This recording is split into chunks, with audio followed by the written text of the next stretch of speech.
En büyük 3 tasfiyeden bir tanesi yaşandı. Ve bu dün geceydi. Dün gece ya insanların 3'teki cüzdanlarını yok ettiler, yani zarara düşürdüler, ya da likit ettiler. Ve birçok insanın tasfiyesi gerçekleşti. Bu önceki düşüşlerden biraz ağırdı. Çünkü üst üste arda arda düşüşler geldi. 5 dakikalık bile olsa yeşil mum yaktırmadılar. Şimdi beni dinleyenler, beni yakından takip edenlerin hepsi kazandı. Bunun için mutluyum. Yani neyden kazandılar? Bu düşüşü biliyorlardı. Short açtılar mı? Bilmiyorum. Ben short açılmasına şu an karşıyım hala. Ama short açtıysanız kazandınız. Nitekim pozisyon açmadıysanız bu sefer de zarardan kâr ettiniz gibi bir durum gerçekleşiyor. Şimdi bu düşüşü biz nasıl anladık? Karşınızdaki ben gönderiyle anladım. Bunu dün itibariyle yani. Neden dün bir video attım? Dedim ki 97 düşüşü mü gelecek? 97 düşüşünün olacağı zamanda da 94'lerin gelebileceğini söyledim. Nitekim Bitcoin şu an 94 bin seviyelerinde geziyor. Şimdi bunu konuşacağız. Nitekim ben haberi nereden aldım? Ben haberi buradan aldım. Şimdi ilk önce kafamda oturttum. Dedim ki makroekonomiden başlayalım ve gidelim.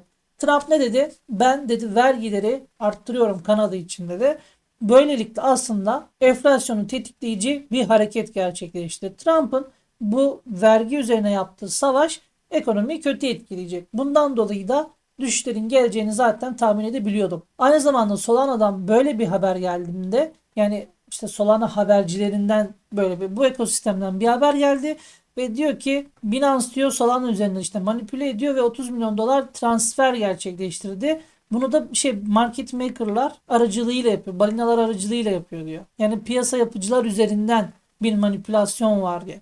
Dedim ki en güçlü ekosisteme bu atak varsa o zaman tüm ekosisteme bu olacaktır. Gittim diğer tüm ekosistemleri araştırdım, baktım. Keza aynı şekilde onlar da bunun gibi haberler yaptılar. Ben de bundan dolayı dedim ki düşüş gelecek, bu belli. Bununla birlikte Trump'ın da söylemleri zaten piyasayı tetikledi ve en büyük 3 düşüşten bir tanesini yaşattı bizlere. Ben bunları söylemiştim, anlattım. Evet biliyorum, likidasyona uğradım, paranı kaybettin, 3'te 2 eridi. Yani beni dinlemeyenler için konuşuyorum. Evet belki oradan bana bakıp küfür edebilirsin ama nitekim ben sana bunları anlattım. Uçacağız, kaçacağız diyen adamları dinlemek yerine sana veri sunan insanlarla birlikte olmalısın. Onları izlemelisin. Ben sana bir hedef vermiyorum. Ben sana verileri veriyorum. Diyorum ki bak, bizim destek seviyelerimiz, direnç seviyelerimiz, order bloklar burada, fair value gap'ler burada. İşte örnek veriyorum yine. İşte FIB araçları çekiyoruz. FIB araçlarını kullanıyoruz. Oradaki önemli noktaları işaretliyoruz. Yani bunlarla birlikte aslında psikoloji yönetimi de var. Yani ben dedim ki bir market maker olsam aslında piyasada ne gidiyor ne geliyor. Zigzag çiziyor. Ya dedim ki milleti patlatırım. Yani ve böylelikle millet şimdi artık şunu öğrenmiş oldu. Ben neden sürekli 3x kaldıraç üstü açmayın diyorum. Bu yüzden. Neden kasa yönetimi yapıyorum? İşte bu yüzden. Piyasada olduğun sürece oyun devam ediyor. Sen para kazanmaya yine devam edersin.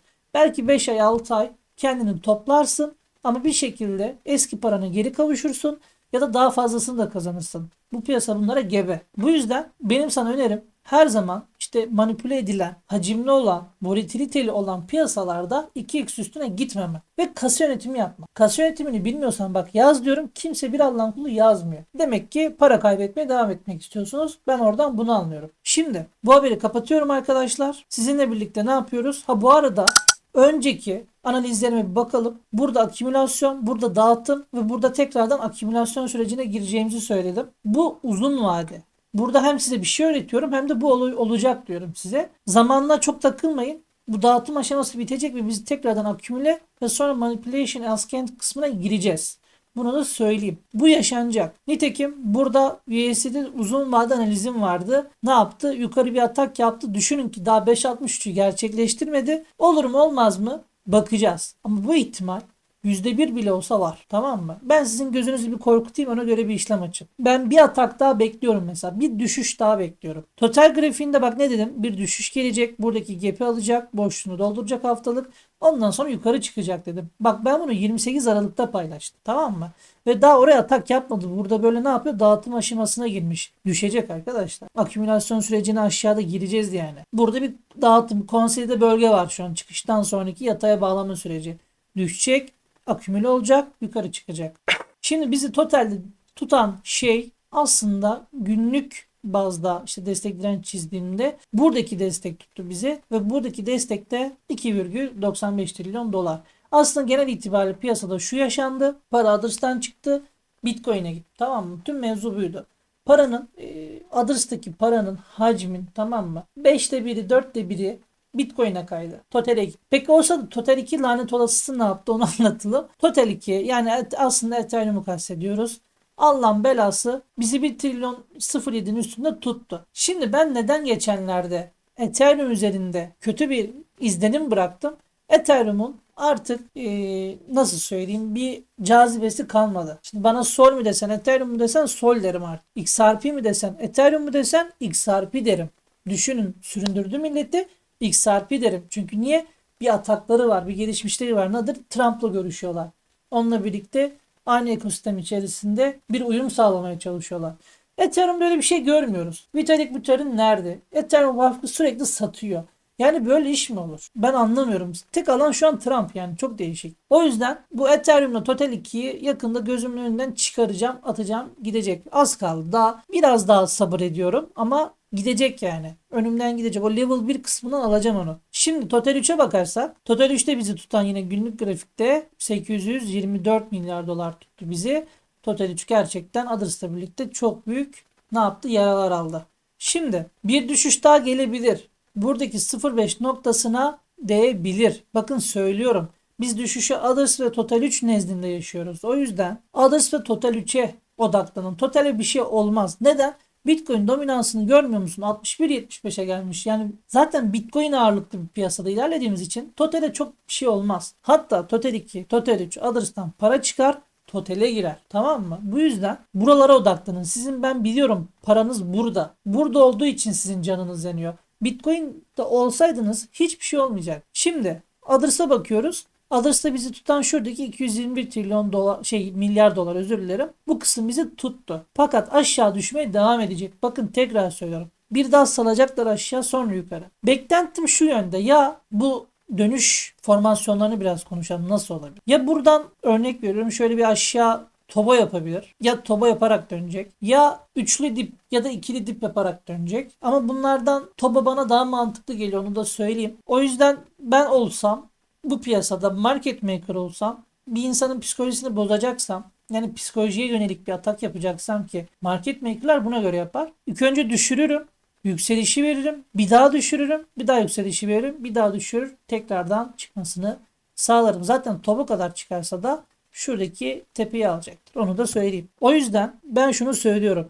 Formasyon tamamlanmadan, dönüş formasyonu görmeden, dönüş bunları görmeden alım yapmak yok, marjin ekliyorsun. Yani savunma stratejisi izliyorsun. Ve yüksek kaldıraçtaysan özür dilerim. Yani seni o zaman yeteri kadar uyaramadığım için, ama ben seni uyardım. Dolar endeksi atak yaptı. Dolar endeksi uçtu. Hani bunun da başka bir lafı yok. Yani dolar endeksinin artması demek piyasadan likiditenin çekilmesi demek. Doların değerlenmesi biz istemiyoruz. Doların düşmesi gerekiyor endeksin. O yüzden ama ben buradan işte neyse ki maalesef buradan bir tepki geleceğini düşünüyorum. Dolar endeksinin. Dolar değerlenecek çünkü o vergi muhabbeti var ya, bizi yordu. O vergi muhabbetinden ötürü yaşıyoruz bu muhabbeti. Yani bu DXY o yüzden yükseliyor. Dolar değer kazanıyor. Kanada doları ne yapıyor? Değer kaybediyor. Meksika pesosu değer kaybediyor. O yüzden Trump bu konuda yumuşamadan aslında biraz beklemek gerektiğini düşünüyorum. DXY yükselince USDT de yükseldi. Ve tekrardan bir atak yapıp şu mumu dolduracağını ben düşünüyorum.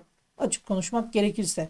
Burada da iki tane seviye var. 4.87 var sırasıyla. 5.24 var. Bu iki seviyede çalışabilir. 0.5'e gelir. Buradan yapar, aşağı salar kendini. Bitcoin dominansı bizi hiç şaşırtmıyor. Bitcoin dominansında haftalık açtığında benim için önemli bölge ne biliyor musun? Aslında biz buna haftalık olarak bakıyoruz. Haberiniz olsun. Günlük değil, saatlik değil, 4 saatlik değil.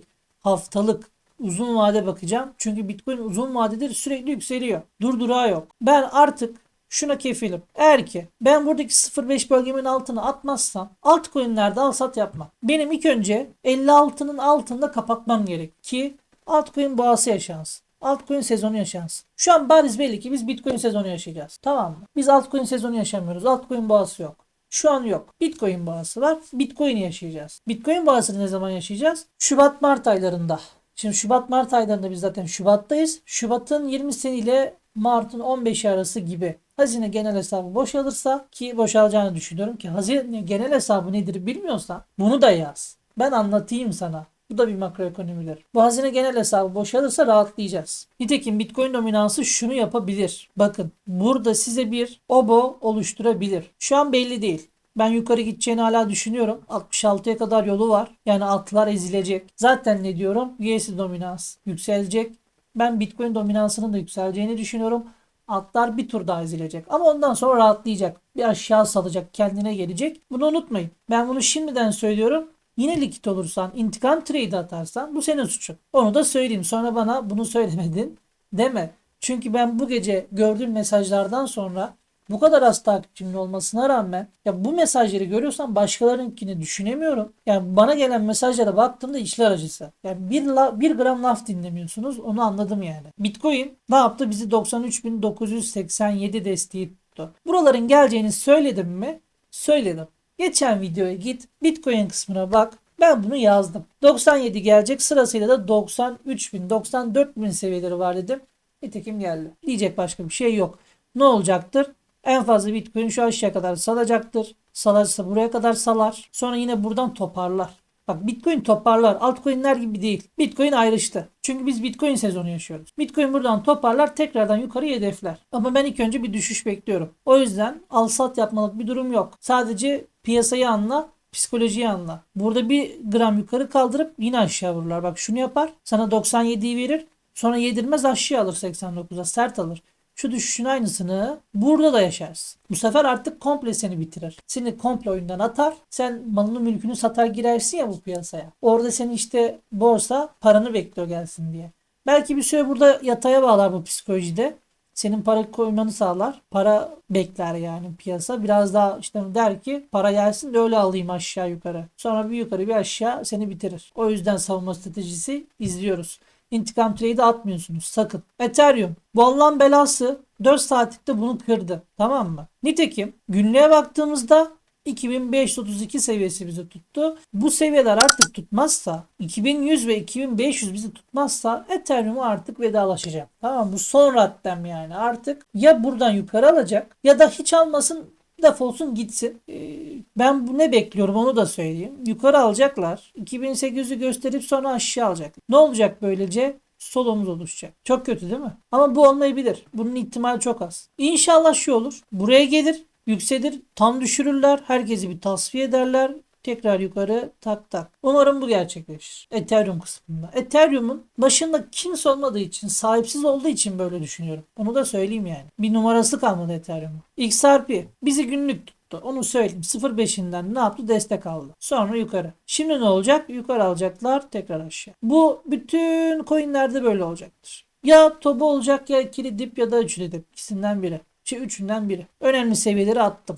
Zaten şeylere bakın. Teknik analizi TradingView'da paylaştım. Bakın orada. Sol. Sol en güçlü duranlardan. Şimdi günlük bakarsak bizi günlük tuttu. O yüzden günlük grafikte bakmaya devam edeceğim. Buradan aşağı aldı ya. Yukarı aşağı. Şimdi burada farklı bir durum var. Onu söyleyeyim. Solana'nın ekosistemi güçlü olduğu için Solana piyasaya aykırı hareket edebilir. Tamam mı? Bundan dolayı da ya ben bir aşağı bir yukarı bekliyorum. Keza aşağı düşmek isterse 153 var. Tamam, unutmayın. Bu seviyeleri unutmayın. Bakın ben bu seviyeler gelir dedim. Ben bunu gelir derken 200'lerdeydi. Şimdi 180'e düştük. Şimdi 150'ye düşeriz. Düşeriz arkadaşlar. Gider bu piyasa. Her şey gebe bu piyasada. BNB maalesef 4 saatlik grafikte tutunamadı. Ama günlükte tutunduğunu zannediyorum. Bakalım. Aynen. Günlükteki grafik tuttu ama 0.5'in üstüne atmadan BNB alınmaz. O yüzden şu seviye benim için önemli. 596'ın üstüne atarsa belki almayı düşünürüm. Onu da söyleyeyim. Ama şu hedef var BNB'de. Bakalım. Hani burada tutunabilir. Ya 596'ın üzerine bir atsın da sonra bakalım.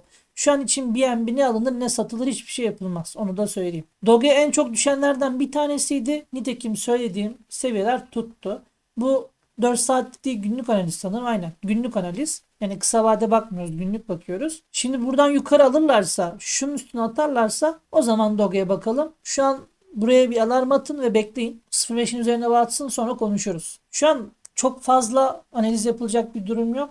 Durum daha çok psikolojik ve sizin kas yönetmeninizle alakalı bir durum artık. Bu saatten sonra teknik analiz çok işlemez. Onu da söyleyeyim.